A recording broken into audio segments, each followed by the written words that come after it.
నీకేం కాలేదుగా? అరవిందలో జీటా శక్తుల్ని ప్రవేశపెట్టానన్న సంగతి మీకు తెలుసుగా.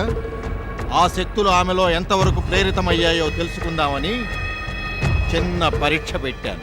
ఇకనైనా ఆ అమ్మాయిని మర్చిపోయి యశస్వికి మరో అమ్మాయితో పెళ్లి జరిపించేస్తే సరి. బాబాయ్ అవునమ్మా, మీరు ఊ అంటే చాలు, చిటికల మీద సంబంధాలు తీసుకొచ్చేస్తాను. దయచేసి ఇంకెప్పుడు నా పెళ్లి ప్రస్తావన తీసుకురావద్దు. త్వరలో, అతి త్వరలో నీ వర్రీస్ నుంచి నీకు శాశ్వతంగా విముక్తి దొరికేలా చేస్తాను. తన మాటలు, ధోరణి, ప్రవర్తన చాలా విచిత్రంగా ఉన్నాయి. అంతలోనే సంతోషం, అంతలోనే బాధ. ఏమిటో ఈ జీవితం. Vinay, don't worry. మీతో ఒక ముఖ్యమైన విషయం మాట్లాడదామని వచ్చాను. చెప్పమ్మా. అంటే ఆయన ఉన్నప్పుడే మా బాధ్యత తీర్చుకోవాలని ఎంతో ప్రయత్నించాం, కానీ కుదరలేదు.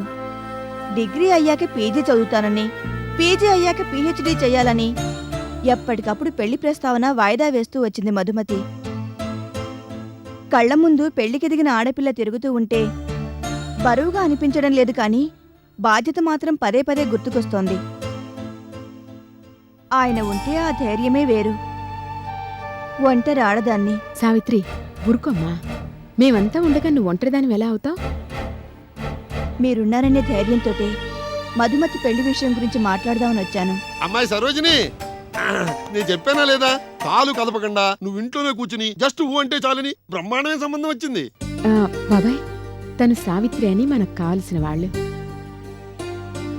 వీరు మా బాబాయ్ శాంతమూర్తి గారు. నమస్తే అండి. నమస్కారం అమ్మా. ఏ ఊరు మీది? ఇంతకు ముందు ఎప్పుడు చూసినట్టు గుర్తులేదే. ఇంతకు ముందు మేము వైజాగ్ లో ఉండేవాళ్ళం. ప్రస్తుతం హైదరాబాద్ లో ఉంటున్నారు. పోలీస్ డిపార్ట్మెంట్ లో జాబ్ చేస్తోంది. ఆఫీస్కి టైం అవుతోంది.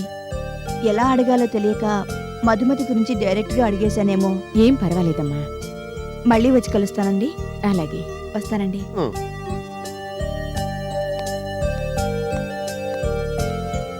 అమ్మాయి ఏంటి మధుమతి అంటోంది? సంబంధం గురించా?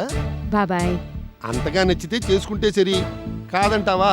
బ్రహ్మాండమైన సంబంధం ఉంది. అది ఒక్కతే కూతురు, లక్షల్లో కట్నం ఇస్తారు, కోట్లలో వస్తుంది. బాబాయ్, పెళ్లి చేసుకోవాల్సింది వాడు. వాడేం చెప్పాడో విన్నావుగా?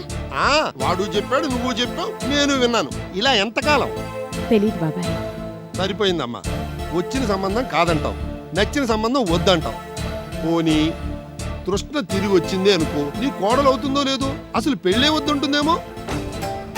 నా మాట వినమ్మా, ఒక్కసారి మీ ఆయనతో మాట్లాడు. నన్ను రమ్మంటే నేను వస్తాను.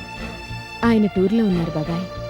రాగానే మాట్లాడడానికి ట్రై చేస్తాను. ట్రై కాదమ్మా, అయ్యేలా చూడాలి. అవసరం అనుకుంటే అర్ధరాత్రి పిలిచినా సరే నేను మీ ఇంటికి వస్తాను. యశస్వి పెళ్లి జరిగి నువ్వు సంతోషంగా ఉండడమే నాకు కావాల్సిందమ్మా. ఈ ఇల్లు కలకల్లాడుతూ ఉండాలి, ఈ ఇల్లు కలకల్లాడుతూ ఉండాలి. అదేనమ్మా నాకు కావాల్సింది. వెళ్ళొస్తానమ్మా.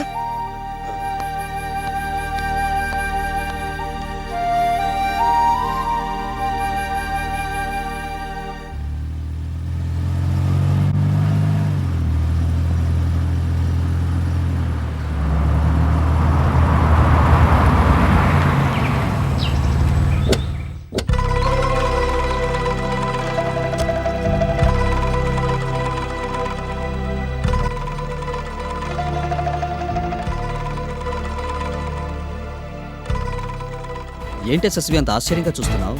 అవే క్రిస్టల్ బాల్స్. క్రిస్టల్ బాల్సా? ఎస్. జీటా గ్రహాంతర వాసుల గురించి, వాళ్ళు పంపించే సిగ్నల్స్ గురించి మనం పరిశోధన చేస్తున్న సంగతి వాళ్ళకు కూడా ఖచ్చితంగా తెలుస్తుంది. సహజమే కదా, విరోధులకు ఎప్పుడు ఎదుటి వాళ్ళ మీదే ఆసక్తి. అందుకే ఈ క్రిస్టల్ బాల్స్ ఇక్కడ ఏర్పాటు చేసింది. అంటే వీటి వల్ల రక్షణ ఉంటుందా? అవును.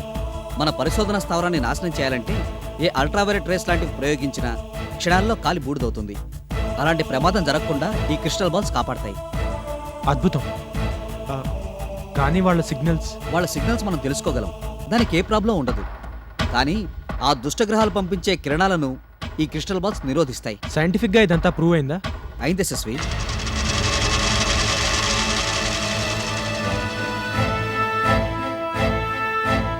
వినటానికంతా వింతగా అనిపిస్తుంది. నిజమే. ప్రస్తుతానికి జీటా బాల్స్ అటాక్ నుంచి తప్పించుకోవాలంటే ఇదొక్కటే మార్గం కనిపిస్తోంది. కమాన్ యశస్వి, లోపలికి వెళ్దాం.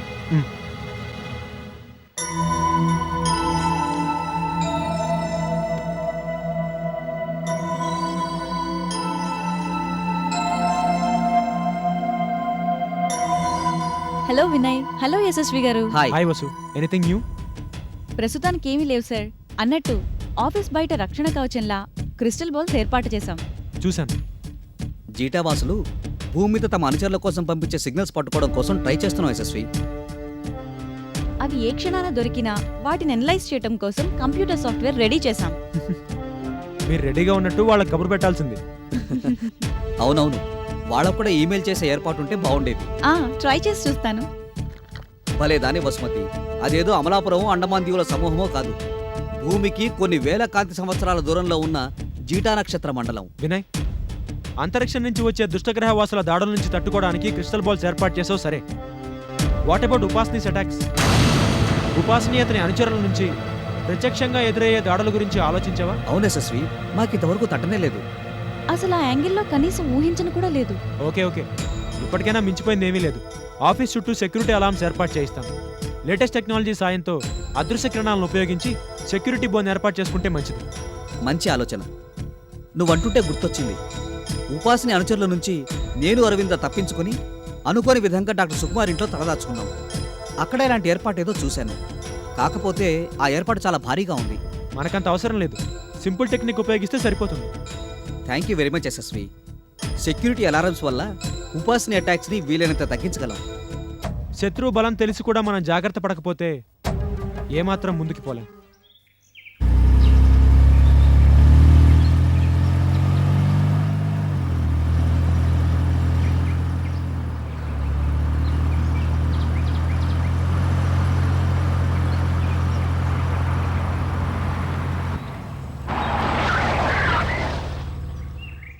ఈ రోజు నుండి మధుమతి పాత్రలో అంజు ఆస్రాణిను చూడగలరు.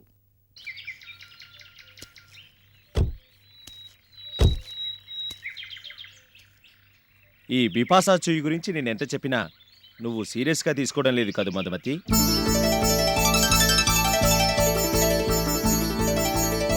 What are you talking Rahul? నేను సీరియస్ గా తీసుకోవడం కాదు, నువ్వే బీ సీరియస్. జానపద చిత్రాల్లో మాంత్రికుడి చేతిలో పెద్ద ఎముకను చూపిస్తూ హామ్ ఫట్ అనగానే అన్ని రావడానికి ఇదేం సినిమా కాదు, తెలిసిందా? ఇక లాభం లేదు. దీని పవర్ ఏంటో నీకు తెలిసేటట్టు ప్రాక్టికల్గా ఏదైనా చేసి చూపించాల్సిందే.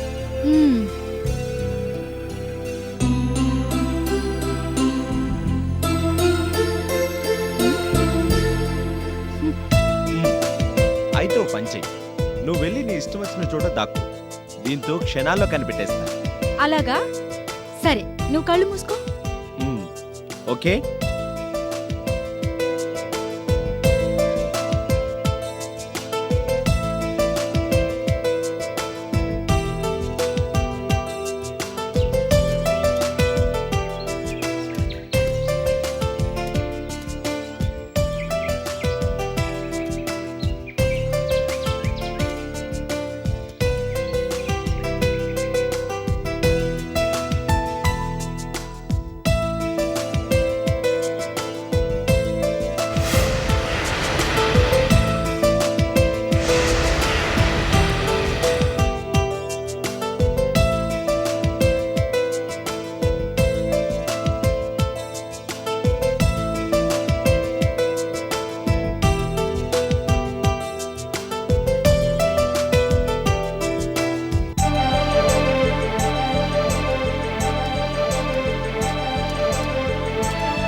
మధు, చూసావా, ఇట్టే పట్టేశాను. ఇప్పటికైనా దీని శక్తిని నమ్ముతావా లేదా? నమ్మను కాక నమ్మను. మధు, ఆగు మధు. ఏ, ఎందుకని నమ్మవు? ఎందుకంటే నేను ఇక్కడ దాక్కోవడం నువ్వు చూసుంటావు. లేదు మధు, ఈ బిపాస మీద ఒట్టు. ఒట్టు తీసి గట్టు మీద పెట్టు.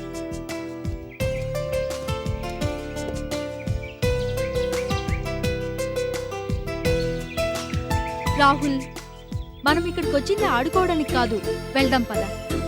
నువ్వు నా బిపాస చూయిని నమ్మలేదుగా. సరే, నమ్మాను బాబు, పద. నమ్మానని చెప్పాను కదా. అన్నీ పై పై మాటలే. సరే, నీ బిపాసా బస్కి ఇంకో ఛాన్స్ ఇస్తానులే. ఏమిటి? బిపాస బస్సు కాదు, బిపాసా చూయి. అదేలే బాబు, బిపాసా చూయ్.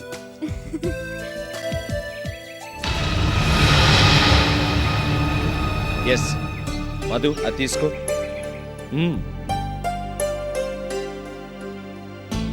ఈసారి ఓ ఛాలెంజ్. ఈ శిలాఫలకాన్ని నీ ఇష్టం వచ్చిన చోట దాచిపెట్టు. ఎంత టైం అయినా తీసుకో. మళ్ళీ నువ్వు వచ్చి కళ్ళు తెరువు అనేంత వరకు నేను తెరవను. ఓకే? ఓకే. రెడీ.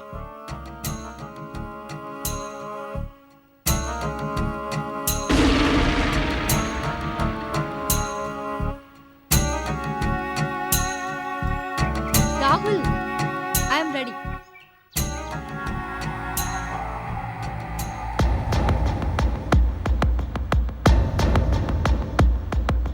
కమాన్.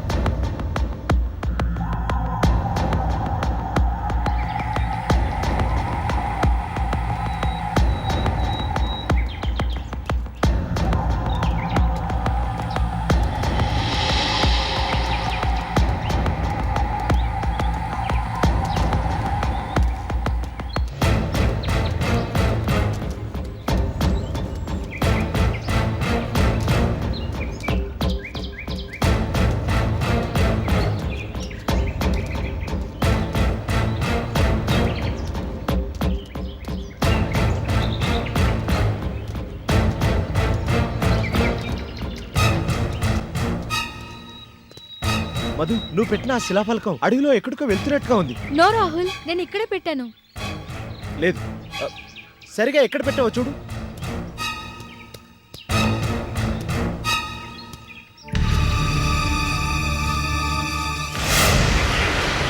నేను ఇక్కడే పెట్టాను రాహుల్.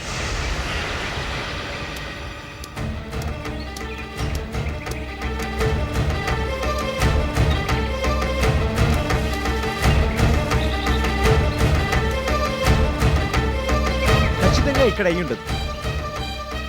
బిపాస అటువైపు చూపిస్తుంది. లేదు రాహుల్, నేను ఇక్కడే పెట్టాను. ఇంతలో ఏమైనట్టు? ఫారెస్ట్ లో అన్ని ప్లేస్లు ఒకేలా ఉంటాయి. Don't confuse. కంగారు పడొద్దు. పద వెతుకుదాం.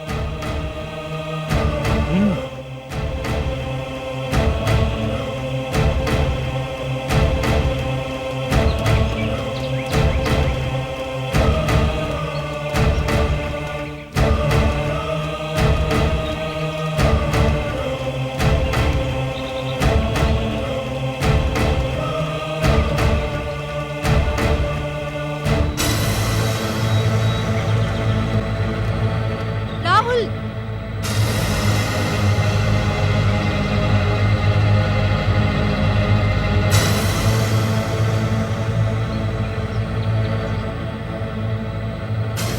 ఎవరో కోయి పిల్ల స్పృహ తప్పి పడిపోయినట్టుంది. అరే ఎవరో పాపం.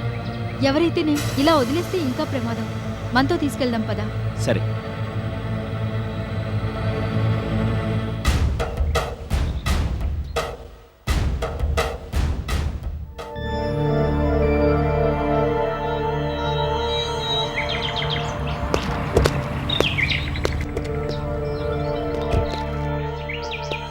మధు, నువ్వు వాచ్మెన్ కలిసి అమ్మాయిని లోపలికి తీసుకెళ్ళండి. ఓకే రాహుల్. సూపర్వైజర్. నమస్కారం సార్. నమస్కారం. ఎవరు సార్ ఈ అమ్మాయి? ఫారెస్ట్ లో బటర్ఫ్లై ఫల్కం కోసం వెతుకుతుంటే ఈ అమ్మాయి స్పృహ తప్పి పడిపోయి కనిపించింది. నువ్వు వెంటనే వెళ్ళి డాక్టర్ని తీసుకుంటా. అలాగే సార్. సార్, మల్లన్నకొండ దగ్గర తవ్వకాలు జరుపుతుంటే కొన్ని వస్తువులు దొరికాయట. అవి మన క్యాంపు తెప్పించాను. అది చెప్దానే వచ్చాను సార్. సరే, మేము క్యాంప్ దగ్గరికి వెళ్తాం. నువ్వు వెంటనే డాక్టర్ని తీసుకొచ్చి ఆ అమ్మాయిని చూపించు. Okay sir.